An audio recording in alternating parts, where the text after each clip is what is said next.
ഈ video skip ചെയ്യാതെ അവസാനം വരെ കാണുക. നിങ്ങൾക്കായി ഒരു സർപ്രൈസ് കാത്തിരിക്കുന്നു. അങ്ങനെ കാത്തിരുന്ന നിയമസഭാ ഇലക്ഷൻ വരുന്നു. പതിവ് പോലെ എല്ലാവരും എത്തി നോക്കുന്ന ഒരു സ്ഥലം, അതാണ് മാള. എന്താണ് മാളയ്ക്ക് ഇത്ര പ്രാധാന്യം? കാരണങ്ങൾ പലതാണ്.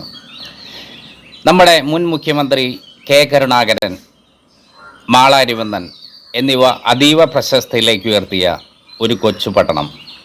കെ കരുണാകരൻ ഭരിച്ചിരുന്ന സമയത്ത് മംഗളക്കാരൻ എന്ന് പറഞ്ഞാൽ ക്ലിഫ് ഹൗസിലേക്ക് യാതൊരു സ്ക്രീനിങ്ങുമില്ലാതെ കടന്നു ചെല്ലാൻ സാധിക്കുന്ന മാളക്കാരുടെ മാള. തൊട്ടടുത്ത് തോടുകളും പുഴകളും കായലുകളും നിറഞ്ഞ മാളയുടെ പല സ്ഥലങ്ങളും, നെയ്തക്കുടി, കരിങ്ങച്ചിറ, മാളക്കായൽ, മാളക്കടവ്.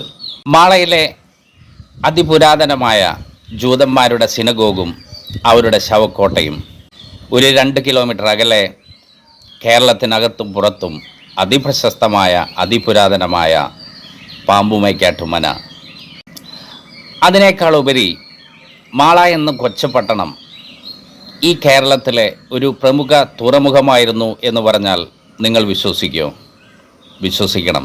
കാരണം അന്ന് കൊച്ചിയിലേക്കുള്ള എല്ലാ സാധനങ്ങളും പോയിരുന്നത് ഈ മാളയിൽ നിന്നായിരുന്നു. ഈ മാളയെക്കുറിച്ച് കൂടുതൽ പറയാൻ എനിക്കല്ല യോഗ്യത. അതിലുപരി ഒരു മാളക്കാരനും ഒരു സമുന്നത വ്യക്തിത്വവുമായ മാളയിലുള്ള KC വർഗീസ് സാർ, അദ്ദേഹം എഴുതിയ ഒരു പുസ്തകമുണ്ട്, മാളയുടെ പൈതൃക ഭൂവിൽ. ഈ ഇലക്ഷന് മുമ്പ് മാളയെക്കുറിച്ച് അറിയാൻ താല്പര്യമുള്ളവർ അദ്ദേഹത്തിൻ്റെ പുസ്തകം വായിക്കുക. ഇനി ഞാൻ പറഞ്ഞ സർപ്രൈസ്, മണ്ഡലം കൊടുങ്ങല്ലൂരാണെങ്കിലും മാളയാണ് എല്ലാവരും ഉറ്റുനോക്കുന്നത്. അപ്പോൾ ഈ ഇലക്ഷനിൽ ഈ കൊടുങ്ങല്ലൂരിൽ ആര് ജയിക്കും? വ്യക്തികളെ ഞാൻ പരിചയപ്പെടുത്തുന്നില്ല, മറിച്ച് ഇടതുപക്ഷമോ കോൺഗ്രസ്സോ BJPയോ അവർ എത്ര വോട്ടിന് ജയിക്കും? ഒരു 1000 വോട്ടിൻ്റെ -+ ആയാലും കുഴപ്പമില്ല. ആര് ജയിക്കും, എത്ര വോട്ടിന്?